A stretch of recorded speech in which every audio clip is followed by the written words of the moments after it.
They were the heroes from the future, teenagers protecting the universe from those that would sow the seeds of chaos. Each had unique powers and abilities, and though they often had their differences, they came together to save the day as the Legion of Superheroes. Now, you can be a part of their adventures and learn the history of the future in the Legion Clubhouse. Garth Ranzz, this is your life. Legionnaires 3, number 3, and then there were 2. Published April 1986. Written by Keith Giffen and Mindy Newell with art by Ernie Colón and Karl Kesel. Synopsis: Lightning Lad alone versus the infinite power of time itself. All right, we need to wrap up this 4-part miniseries, The Legionnaires 3. And we're looking at issues 3 and 4 this week. First of all, in issue 3, we find our heroes stuck behind the Iron Curtain of Time. Yeah. And my God, what a beautiful cover on Legionnaires 3, number 3. I look at this and I'm like, this is just really visually stunning. It's really, really good. And it's got the big purple time traveler in the background. I love it. All right, cool. In this issue, we're trying to figure out why the time trapper is doing what he's doing.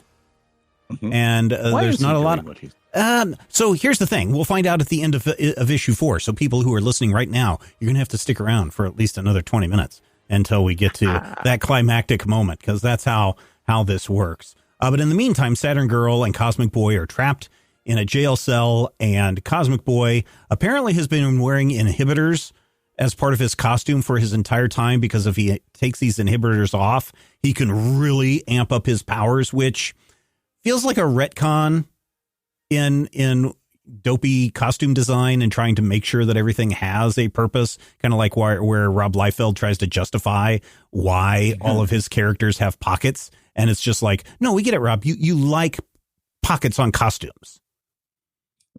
I'm not sure. It doesn't explicitly say they're inhibitors, and I kind of wonder. It looks like... I mean, why does he take them off and then say, now I can unleash the full power of this battle station? And then he pulls up all these bits of iron from a ruin far beneath the Time Trapper's kingdom. What do we say? I think what it is that both his boots and his little gauntlet things are actually made of metal. And I believe that he took them off, not necessarily because they were inhibiting his power, but because if he turned his hands into like super magnets, like he's about to do, that they might like chop his arms off. At least, I don't know. But yeah, it is an interesting moment. And the thing that I like about it is we do see how they clamp onto his arms. Yeah, with magnets. Like literally just, it's really weird. They're just little things that he's holding them on. Neodymium magnets. Like yeah, but he had that with his little corset costume where they're like, yeah, he's holding it up with magnetism. This is kind of neat where he's just holding on his little wrist gauntlets. And I like that. I really do like the actual way they're drawn in this issue. I don't know why, but I've always liked this particular iteration of the Cosmic Boy costume. Yeah, I just think it's weird that it's like, okay, we created this costume that has these weird things. Now let's try to explain them. And it's like, doesn't really need an explanation. I mean, I don't know. It just feels like nonsense. Yeah, that's what I'm saying. It just feels like nonsense that doesn't need to be explained. Does that make sense? Yeah, it definitely does. I mean, if you look at it from that perspective, it feels like the questions nobody asked category. Yeah. You know, why does he have those things on his arms? Because they look good. It's like, you know, why are they still called boy? Well, we've decided they're all in their 70s, but we're going to fix it. Yeah, no, that was not a question anyone needed to ask. You're thinking about this too hard. Yeah. Also, I've been digging the Time Trapper in this issue where he's just like, oh, the little thing is making noise. I don't understand why it is making noise. It's not your fault, lady. And then he snaps his fingers and disintegrates her. And it's like, he's cruel and mean. Yeah, and he's completely without scruples or any type of human emotion. He's just like, oh, no, Time Trapper, he wouldn't drink the formula. Oh, the poor baby. She's like, I put you into an unpleasant situation. Why not happen again? Why are all of these caretakers like Scottish Catholic nuns? Because the time trapper lives in space. Or Irish, Scotland. I guess. I don't know. There's a lot of things that are really weird about the Time Trappers HQ. Like, it's this futuristic city thing that's all shiny and chrome, and yet down in the basement, it's like clearly bricks holding this up. And then you get into this sequence where the whole place where Cosmic Boy and Saturn Girl are running through is like some Dali mind trip that's supposed to freak you out. And then they finally get through the maze to where they need to go, and it's a wooden door from the 1800s. I think that it's supposed to, and honestly, it's something that I don't know that Ernie Colón actually really did very well in the art, but I think it's supposed to be like something that feels like all times at once, like a weird mishmash of past and future, and it reminds me dungeon, but it also has like the weird nuclear. Oh, you can have a dungeon in a futuristic Dali painting, but to incorporate those things is kind of weird. It's kind of like in the Captain Stern segment from Heavy Metal, where he's being chased through a futuristic space station, and they have to break through a cinder block wall to get to the next section of where they need to be at. Sometimes your space station is made of cinder blocks. No, it's true. No. Let's see. All of my space stations are made of cinder. What else is going on in this issue? We get to see. Imra. Yeah, mocking. Poor Ayla is just like constantly abused throughout this series because I don't know if she's abused. Listen, she has to sit and listen to this woman just talking and talking and talking. I mean, and then of course, I have to listen to you. Or really am I being abused? Oh, I mean, I get it. I get it that it's a joke on mother-in-laws, but I don't think that it is so much a let's pick on Lightning Lass kind of thing. It feels retrograde. It feels like a 60s joke about, the fat mother-in-law who never stops talking. Yeah. And I don't necessarily feel like it has a whole lot of point in this issue other than, reminding us that the Legion does exist and that at least Ayla is aware that, her brother and sister-in-law have gone missing. But other than that, it's just that one-page thing. It doesn't really have a whole lot of...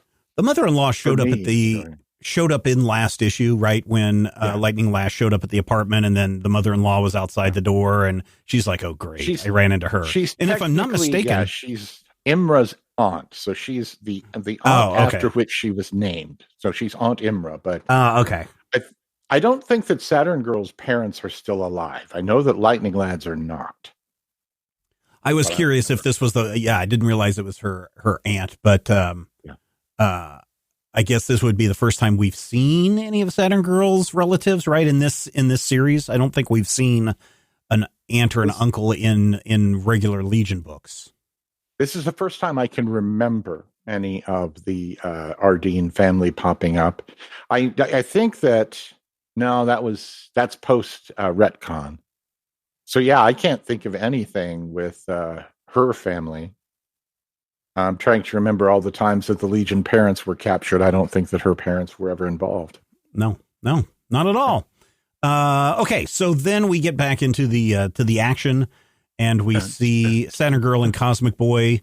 Apparently, they carry these. So listen, if I'm taking you prisoner, I'm going to take all your weapons, all of your flight rings. I'm going to take all your cool weaponry. I'm not going to leave a virtual disruptor on your bodies so that you can potentially become Cobra Commander and run through the place screaming, obscenities. I don't think that's Cobra Commander, but yeah. Sure does look like him. Shiny hood, dressed like a Nazi. Yeah, that's Cobra Commander. Okay. But yeah, I agree with you. There's no real explanation of where the distorters come from. Do they have them? Did they steal them? I don't even know. Well, we've seen, was it Cosmic Boy recently or somebody had used them before? Yeah. Somebody just recently used one of these, disruptors or whatever that they're called to fool somebody. And so it makes sense that, maybe they have them. But again, the time trapper should know all of these things, and he should say, oh, by the way, confiscate their flight belts, confiscate their flight rings, confiscate their image distorters, unless he wants them to escape, which seems to be kind of like the plan, right? I mean, we find out at the end of this issue that we have been following a Shaggy Dog escape adventure this entire time, because the time trapper wants them to go after Graham and forget about Garth. Right. It's Garth that he actually wants. And on the one hand, it does make issue 3 a little frustrating. And I remember being this issue is very frustrating. Issue 3. Yeah. Because there are some great moments. I mean, Kaz pulling the thing out of the ground, and then of course making the big metal bug out of like scrap metal to scare the guys away. That's really cool. But it just it kind of feels like we're filling time. It feels like we're just sort of dancing to have something to do for a third issue, while, you know, the time trapper is like, yeah, it was really my plan. So I don't know. So on the one hand, here's a justification for this, which again, I found this issue frustrating in the greater sense because it's like, oh, you pulled the wool over our eyes. But at the same time, we've been led in the first 2 issues to think that Graham is the target for the time trapper. And so why wouldn't we want to spend an entire episode following 2 of our heroes as they try to go and save young Graham, the innocent piece of cheese that he is, and only to discover, oh no, that wasn't it all along. So, I mean, there is from a dungeon master's perspective kind of sense, that makes a lot of sense, right? I mean, to do that. But on the other hand, it's still, at the end of the day, did feel kind of disingenuous. It really does. And especially when we get to the point where time trapper is like, oh, it was you I wanted all along, and now I kind of squish you up into a ball and throw you into it. By the way, that's horrifying. Yeah, it is pretty freaky. The sequence where Garth gets kind of like squished into nothing and thrown into an alternate dimension, horrifying. But yeah, it kind of does feel less like the old bait and switch and more like, we lied to you. So you think it's more premise. So this feels more like a lie instead of a bait and switch. I don't know. I feel like for me, the way that the first 2 issues went. Yeah, and they were great. And then to get to this point and then all of a sudden have the rug pulled out from under us, I kind of feel like this is that classic case of we don't know what to do in the third act. We know how we want to start. We know how we want to end. And we've got some really good character beats that we want to try and hit. But yeah, there's just this point in here where we get in this issue and, oh no, that reveal that it wasn't really Graham at the end of issue 1, where they had the little baby with the doll eyes and and everybody was just like horrified. That was a terrifying moment. But then we get to the point where Jareth the Goblin King actually didn't want the baby all along. He was trying to get Jennifer Connelly. Oh, wait, no, that's a different movie. But the same thing. You do get to the point where you're like, oh, well, then why did he do the things that he did in issues 1 and 2? You know what I mean? Here's the problem. Okay, I found the page where everything falls apart. And it's on page, whatever this page is. It's the one where the time trapper finally confronts Garth. It's the first time we see him in this entire issue, where he says, you belong to me, Garth Ranzz. At that point, you realize, oh, wait, we've been fooled, right? Right. If you take out that page and you move it later in the issue, like after they break into the nursery and reveal that Casper the Friendly Ghost is in there. And then you go and insert that page where we get to the time trapper doing his thing. Right. Then it is a bait and switch and not an outright lie. And I think when I got to the point where you kind of realize on that page where the time trapper says, you belong to me now, Garth. That's the point where I was like, oh, wait, so all of this is nothingness. And seriously, if you take that page out and rearrange it, the story is suddenly so much better. I can definitely see that. That's an editing thing, because the things are happening. Yeah. There's like a lot of things that are happening with the Cosmic Boy's metal monster, and then opening up the nursery and making that discovery. Whereas the conversation where the Time Trapper and Garth are happening simultaneously. The stuff with Cosmic Boy and Saturn Girl is taking literal minutes to get through, whereas the Time Trapper thing is nothing. They could have ended this issue on a 3-page just we got you reader kind of moment. This is poor editing. I know Karen Berger is I think editor right now on this series. But I would have really just said, I think this works better the other way. That is actually something that's indicative of a Keith Giffen plot. And we see that. I mean, we do see that, and not speaking ill of Keith, he just recently passed away, but we do see that a lot where he gets to that kind of that third act and things, sometimes they go entirely off the rails. Like if you look at some of the stuff in 52, like the entire arc with Steel kind of fell apart, and they're just like, oh, well, this story ended earlier than all the others, which on the one hand makes perfect sense. On the other hand, it just kind of fell apart. And I feel like that arc was definitely Keith, because they had the guy whose superpower was eating other people. And I kind of feel like this is a story where they had this really great visual. They had this moment they wanted to get to where Kaz and Imra are trying to fight their way to save the child. And then it turns out that it's actually Garth, and Garth is falling and falling through eternity, and the Time Trapper is laughing. And if you look into his cloak, all you see is Garth dying in a void. That's what they really wanted in issue 3. And they just kind of, it feels like in some ways they stuffed some stuff in between to fill in the space to get from one point to the other. The whole Aunt Imra thing is not necessary here, because at no point in this miniseries do the Legion or does Lightning Lass need to be involved in the story beyond just dealing with extended family. So that page and the swapping of the You're Mine Now. Here's the thing. When I was reading this, we start kind of an in media res kind of thing where last issue our heroes were quote unquote captured and being wrapped up in a silver cocoon of something, right? And then we open, and the last two people that we see were Lightning Lad and Saturn Girl, and then we immediately jump in this issue where it's Cosmic Boy and Saturn Girl. So as I'm reading this, I'm like, okay, where's Lightning Lad? Where's Garth? And then we get to that panel where it's like, I've been reading all of this for naught, as opposed to the shocking reveal.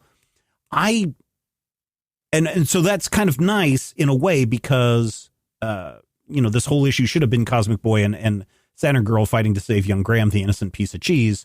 And then we get to the big reveal, because then in the fourth part of this, it's an all Lightning Lad story. So, I mean, I get the idea of, well, where's Garth? But I think they pulled that reveal way too soon in this issue. And that's why I think this issue is not kind of a problem, not pleasing. Yeah. I will say that on behalf of many people listening, I'm going to need you to give us a little explanation of why you keep referring to Graham as a piece of cheese. Oh, there's a moment in this issue where, and I forget who says it. I don't remember if it's the Time Trapper or if it's the Irish nun lady who calls him an innocent piece of cheese in this bit. And I was just like, why would you call a child piece of cheese? Yeah, why would you call this child an innocent piece of cheese? And I forget where it is. Cheese. I forget where it is in this story, but somebody calls him an innocent piece of cheese. And it may be because he is she loves it, little baby. Because he is the bait, like the cheese in the mousetrap for Cosmic Boy and Saturn Girl. But somewhere someone calls him an innocent piece of cheese. And I just laugh at that. Cheese in the pieces. Yeah. 2 bits. Yeah. So I think with a little bit of rearranging, this story would be much, much better, and I think a reader would leave more satisfied than they did. That being said, it was fine. I mean, there's some interesting moments where they're fighting the guards, and I don't remember if it's Cosmic Boy or Saturn Girl is like, oh no, did I kill them? And it's like, you two aren't in the Legion anymore. It doesn't matter if you killed them or not. They don't like to kill. They're not going to go out and look for people to kill. I don't know. If someone kidnapped my kid and there was a whole army of goons between me and my child, there'd be a whole lot of dead bodies between me and my child. Oh, man, don't get me wrong. I'd be right there, too. But that's one of the reasons why you and I aren't superheroes. Are you sure about that?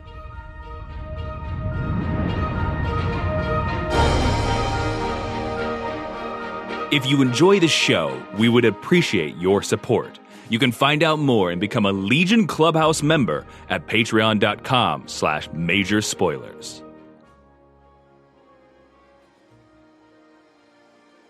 Legionnaires 3 number 4, Countdown. Published May 1986. Written by Keith Giffen and Mindy Newell with art by Ernie Colón and Karl Kesel.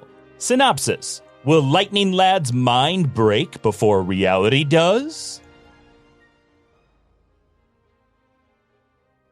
All right, so we get to this bit where Garth has been sucked into the black hole or an episode of Logan's Run. I think it's the black hole. I saw an angel flying around. He is now living through his worst moments of his life.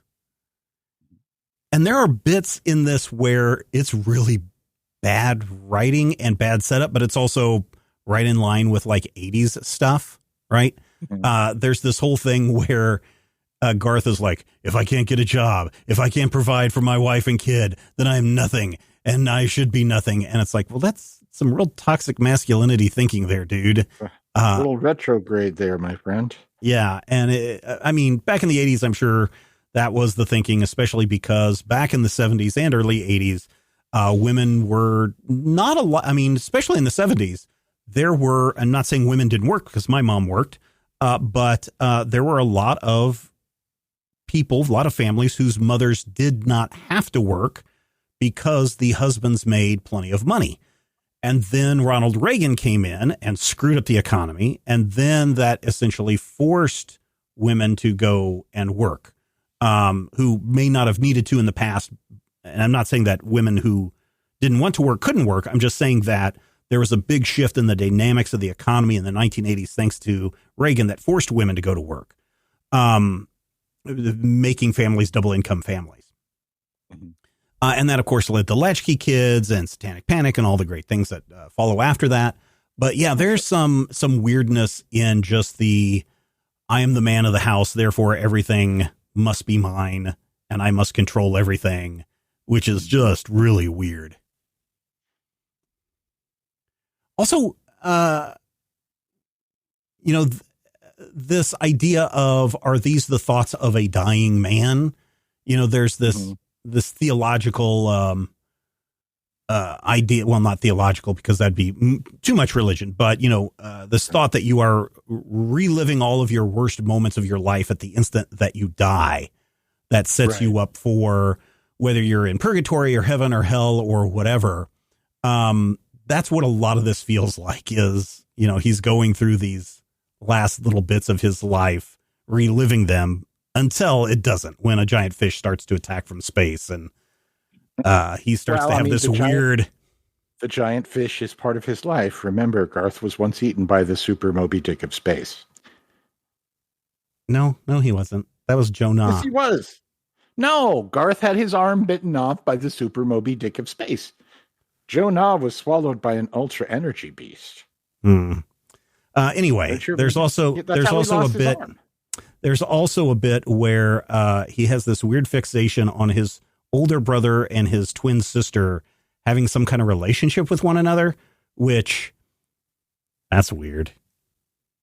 No, I didn't necessarily read the things into it that you did, but it is. I mean, we've already talked before about the older brother, the Lightning Lord, who Mech, the last time that he was trying to convince his sister to join his side, had a lot of weird Pornhub undertones to it. I feel like some of it is definitely a cultural shift. I feel like, in 1980, whatever, when I read this, I don't know that there's necessarily a romantic undertone to it. I don't think it's intended. Much as we're kind of seeing the same thing that we saw with Auntie Imra, sort of that that feeling that men are in charge and blah blah blah, and Auntie Imra with her little sexist baby, and Ayla is almost like the prize here.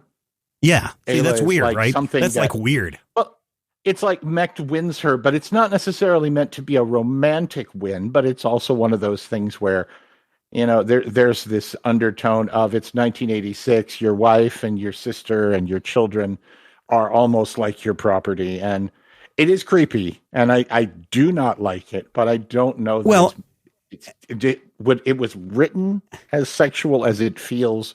Okay, so here's when stepsister is, the thing that it is. And the fact that it's not the stepsister either; it's his actual sister. Here's the thing that makes it feel really weird. Go to the last page where it's revealed that Garth this is all an illusion, and where Mech and Lightning Lass are holding each other. And her leg is up in the air, like in a romantic way that you see portrayed in media prior to 1980s, right? Every time that the woman is in love with her man, she grabs him around the shoulders and her leg kicks up in the air and they look longingly into each other's eyes. That's what makes this whole little scene feel weird, is the way that they are embracing. Okay. Yeah, there I see it. Yeah. Okay, so that's gross. Yeah, no, I mean, it's like, so I know a lot of things are like, and this happens all the time, right? This happens where somebody may say something and they're like, oh, I didn't know that this word, I'll use the word fanny. Fanny seems like here in the United States, and a very, very plain word. But man, if you are over in our European listeners, suddenly I have said the worst thing in the world until someone pulls me aside and says, Stephen, do you know that word means blah, blah, blah? And I'm like, what?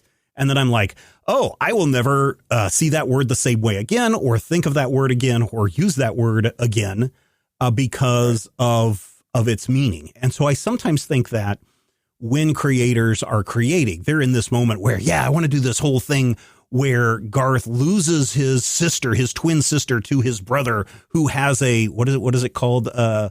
Matthew, what do they call it in here? That he's got a handicap because he doesn't have He's handicapped because he doesn't have a twin, and boy, is that not creepy. Yeah, no. So I think, I think that they're like, okay, so we're reversing these roles and we're making Garth feel even less than he is supposed to be, and this real cruel mind game that the Time Trapper is doing. Typity, and then we've got Ernie Colón and Karl Kesel doing the artwork on here.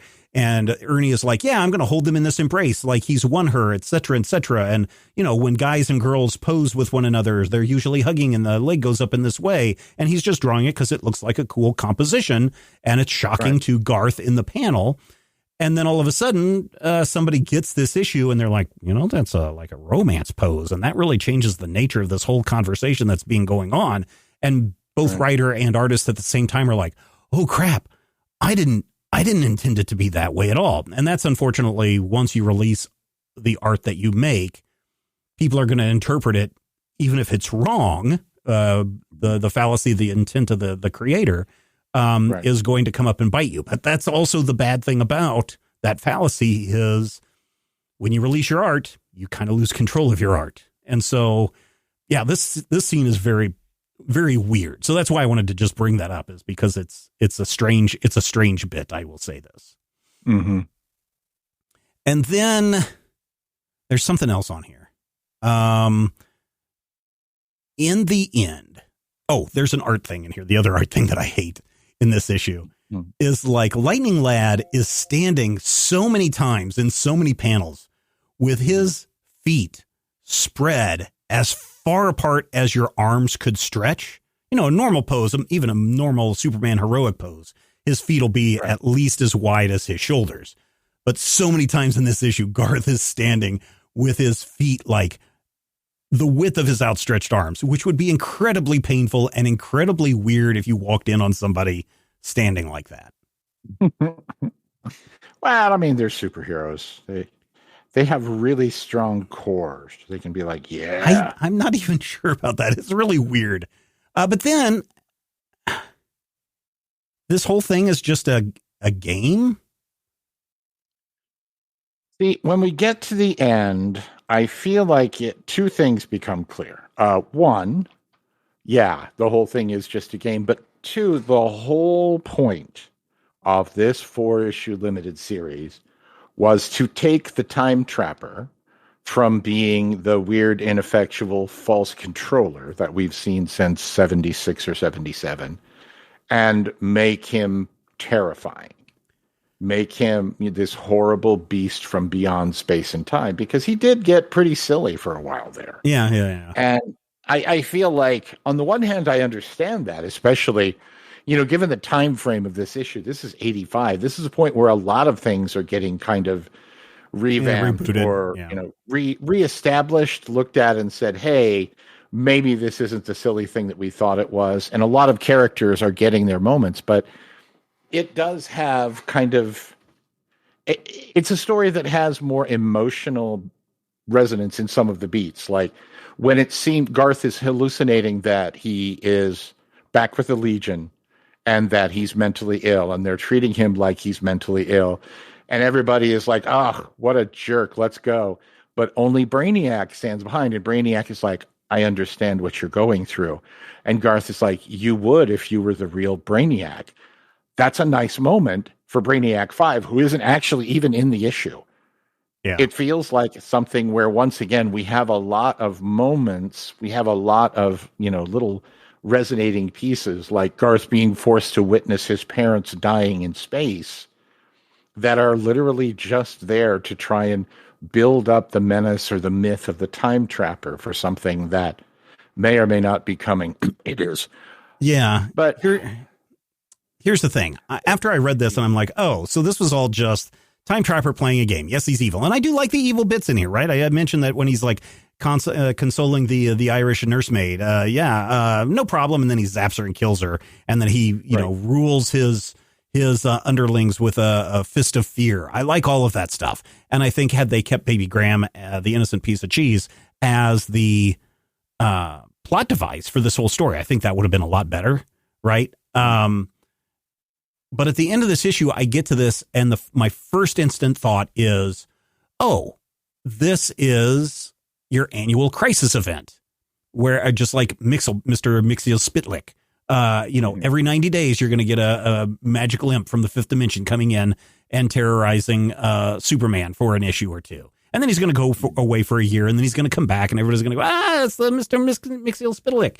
And I feel the same way with the Time Trapper and the original crisis events where, Earth 1 and Earth 2 would team up to do something each year. And I feel like going forward each year, or the plan was each year, the Time Trapper will show up to do something devious and menacing. And so it kind of just, at the end of this, as much as I love the first two issues, I get to the end of this 4-parter. I'm like, all right, I see what they're doing, but I ended up walking away a little bit underwhelmed. I kind of did too. I feel like issue 1 and issue 2 were very good. Mm-hmm. Issue 4 was pretty solid, but issue 3 being in between them just kind of, it was a stumbling block. It was a tripping point for me. And granted, there was no such thing as a 3-issue limited series in 1985. They were either 4 or they weren't. If you had a 12-issue series, it was a maxi series, which is stupid. But yeah, you do have that moment where, again, you get to kind of that third act of an episode of NCIS, and you're just like, okay, how are we going to pull all the threads together?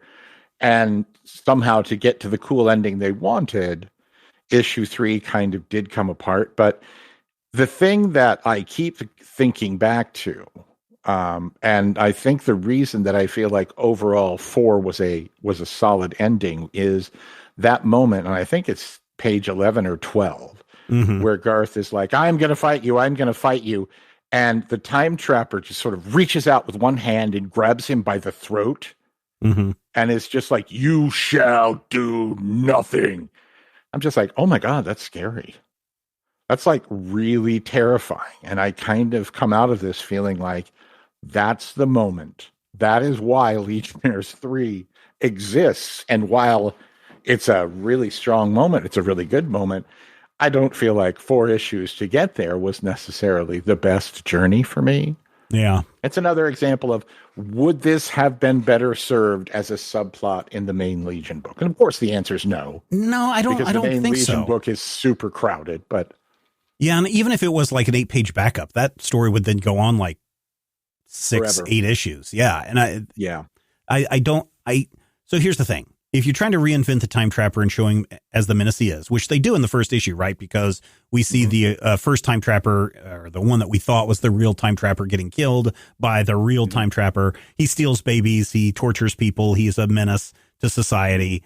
All of that is really good in setting up the Time Trapper as a new, bigger, badder villain, especially since they've quote unquote killed Darkseid already. But at the same time, I don't know. I would have come up with a different ending other than, I'm just doing mental torture on you. Waka waka. See you in 90 days, Superman. Kind of ending. And that's what this felt like to me. I agree with that. Yeah. That wraps it up for this installment of the Legion Clubhouse. Matthew, what did we learn this week? We learned that if you're going to hug your sister, for God's sake, make her keep her feet on the ground. I think we also learned that endangering innocent pieces of cheese, good plot device, but also kind of outplayed already. And I think we learned most importantly that the difference between magnetism and telepathy is whether the rings are pink or blue. Thank you so much for downloading and checking us out this week. If you'd like to support this show and everything that we do, please, in the 2024 year, now's the time. Head over to patreon.com/major spoilers. Sign up. $5 a month will get you multiple shows a month. And they're all have engaging, interesting conversations. Not this one, maybe, but, all the other ones in 2024 will. And we really appreciate everything you do. Again, sign up, get access to bonus content. Patreon.com/major spoilers. So until next time, I'm just a fat egg-shaped minion man. And I'm Dr. Innocent Piece of Cheese. The Legion Clubhouse is a production of Major Spoilers Entertainment, LLC, and is produced by Steven Schleicher. Your hosts were Matthew Peterson and Steven Schleicher. You can follow Matthew at Mighty King Cobra and Steven at Major Spoilers. You can follow this podcast on Twitter at Legion Clubhouse. If you have questions or comments, send them to podcast@majorspoilers.com. I'm Jason Inman. Until next time, eat it, Grandpa. This podcast is copyright 2024 by Major Spoilers Entertainment, LLC.